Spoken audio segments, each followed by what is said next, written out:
Hey you guys, welcome back to another video of Family or Fiancé. This right here was a lot because they needed some straight up therapy. Yeah. All right, you guys, stay tuned.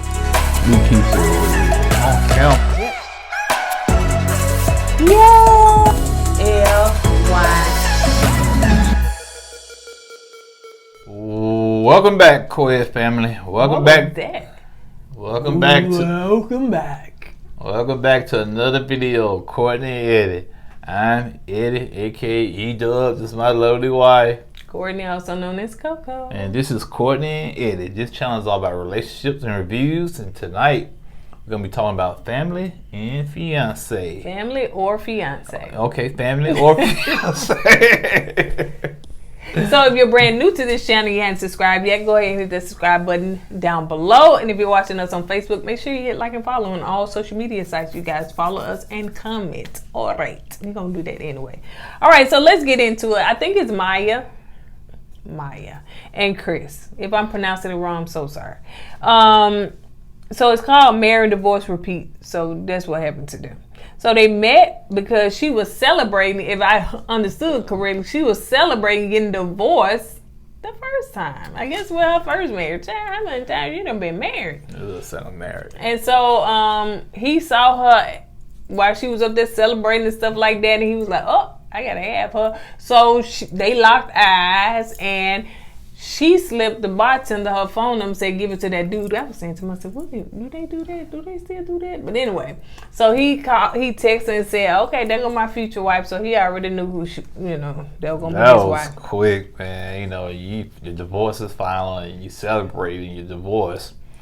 Guy gets your attention, you slip in his number, then you move in like within 2 months. Yep. That's pretty quick, you know. They got married in February 2016. They got divorced February 4th, 2019. Did not last that long. What, 3 years? Yeah. And the reason they kind of got back together because he said he missed her. He missed what he had. I guess he realized how much she loved him. I mean, he loved her, and I guess vice versa for her. So he asked to marry her again. That's where we are now. And so now they're on Family or Fiance because they're now engaged. And none of the family know that they engaged. They finna get remarried or want to get remarried again. Nobody. So she has 2 children from her previous marriage and relationship. She has a 12-year-old and a 19-year-old. Chris has a problem with reaching out. One of the things that she has with Chris, and she started crying. Chris got a problem, and he started reaching out to his old past female friends and stuff, even his ex-wife. And she started crying because she think that, you know, they got something going on. He's still attracted to her. Mm-hmm. Were you finna say something? No. Okay. So who she is bringing? She's bringing her mom, her son, and her friend. He's bringing his cousin, his auntie, and his adopted mother, which I think is his auntie as well. And so the thing is that family never met each other, even from their previous marriage. You know, when they was married the first time, none of the family ever met each other. And so none of them know that they're coming for this. I think the son think he coming to talk about something about relationship. The mama thinks she coming to talk. And it's like, why would you just not tell these people the truth? You know what I'm saying? Yeah, I don't know. You zone now, you getting sleep, ain't you? Get quiet, get sleepy. You're not finna make me do this by myself. Wake up, my brother. Wake up. All right, you want to talk? No, good. So anyway, they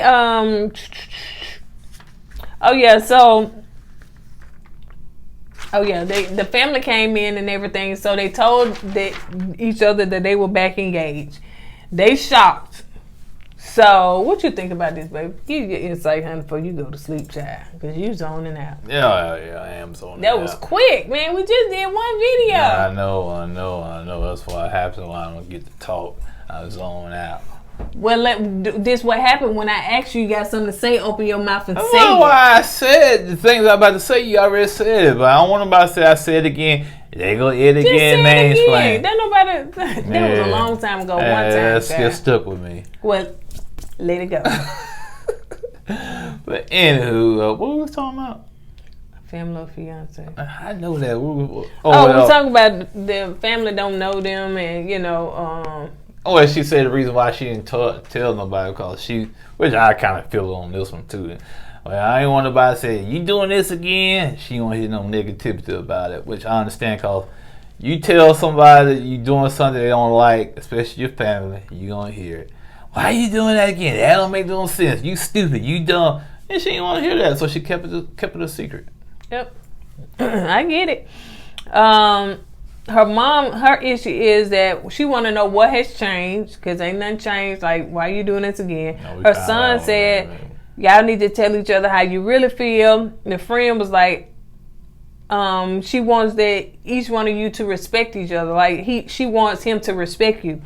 The cousin said, I want stop getting upset with each other, auntie. I want you to be committed because, man, you be getting these women phone numbers and stuff when they tell you got some pretty eyes and all that stuff. Next thing you know, you done got their number. I'm sitting up there saying, that's all it took. And the adopted mother said she wanted him to take this serious. So they had some tasks that they were supposed to do. One of the questions that her side of the family asked him was, why was he keeping this under wraps?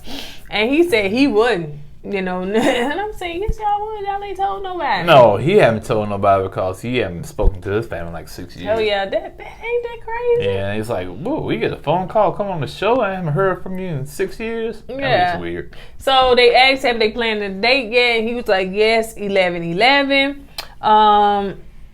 And they asked the question, I think the friend, because she know more about it. Do you know her love language? He's like, you know anything about those?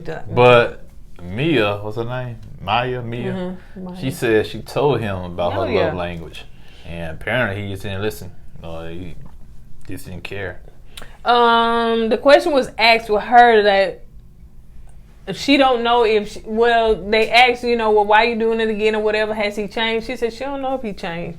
That's why they staying together. Why do they always move in together like that? You know what I'm saying? That's why they staying together to see if it work and stuff like that. They've been back together some months now. Some people believe before they get married and move in together, see can they coexist one another.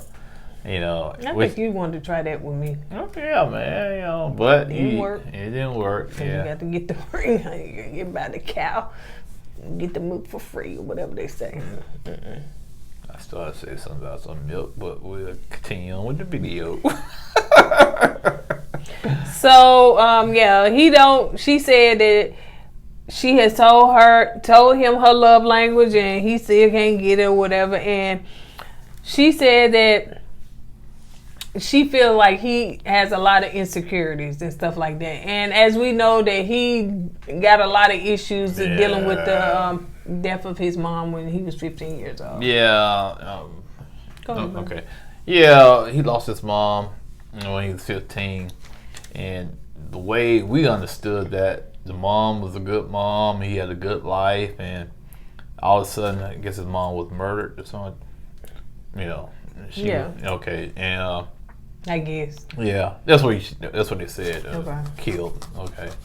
But anywho, it's like you're 15 years old and all of a sudden, your life is good, then you get your sledgehammer across your head and you don't know why it happened, and it took you by surprise.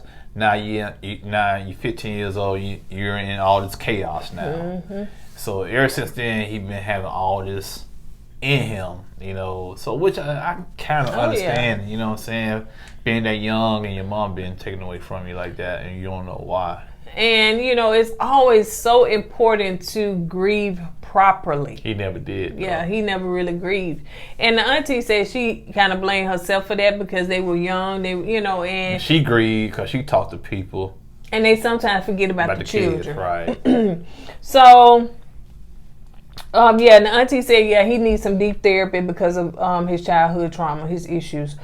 So they were at the dinner table, and of course they talking about the love language and what did they learn and all that stuff or whatever. So her son was saying the biggest thing that I want to say is that, when you two get married, just remember it's not about you two. It's bigger than y'all. Right. Hey, he has a point. I mean, 19, honey. He's spitting facts. He was like, because my sister still stay in the house, you know, and, you know, what y'all do can affect her. So, you know, just think about that. So, honey, I think she was just like, Jesus. Yeah, because the son basically read her the truth. You know what I'm saying? You got to understand, you can't be too wrapped up in your own world when you got other people in your world you got, you know, that's dependent on you. All right. And even your mom, her mom said, you know, you hurt her, you hurt me. You know what I'm saying? So you got to look at all that when you pick a spouse or a mate. Right. And then so they had a conversation with, it was her and her friend and her mom,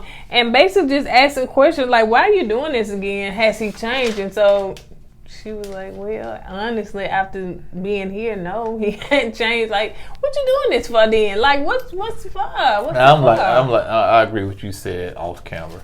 It's all because they are familiar with one another, and that's what they're comfortable with. Yep. That's the reason why they went back together. You know what I'm saying? So, sometimes that's what people do. They may get married and get a divorce or whatever, but sometimes that being familiar with each other, okay, I'm through with dating, then you end up going back to what's familiar, but don't mean that it is the better for you. Or they can be just too impatient to wait for the right person to come back into their lives. That's true too. Be on this date, they be on that day, and I can't find my man. I guess I go back to the man I'm used to. True. So they on day 2, and Tracy is talking to both of them, and and we find out that her mom were not on good terms because she was touched as a child and everything, and so and her mom never really said, you know, I apologize for not, you know, being there with her to protect her from that. And so she recently did that, and it caused them to be on terms.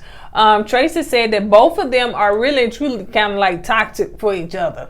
They got too much baggage going on, you know. And I wouldn't call that baggage. I would call they have too many issues they got to deal with, you know, from childhood, and it's starting to affect their relationships as adults right now. They got to get that figured out. And she was also saying that even it seems like Mia, her tone is even like she talked to him in a controlling way, and so she was like, even the way you said it, your tone is a little aggressive. I said, oh, watch your trace, honey. You're a light-skinned mixed woman, honey. You calling a dark-skinned woman aggressive. Them folks in the comments, I wouldn't, but the folks in the comments, honey, they'll come for you because you know how they be saying it. But anyway, so she said your tone is even a little bit aggressive. And as far as him, he responded to you some like his mom. And I was saying that, I was like, it's more, seems like he's more attached to her in a way that seems more like a mom. And stuff, excuse me, and stuff like a mom and stuff. And so that's kind of like what Tracy was saying. And so like when your mom get upset at you, you kind of like, okay, I'll tell you anything you want. So you won't be mad and, you know, smooth things over whatnot. And that's kind of like he do her. Yeah, he'll say, you know, he don't want to talk about it or anything, like you said, to, you know, just get that behind them.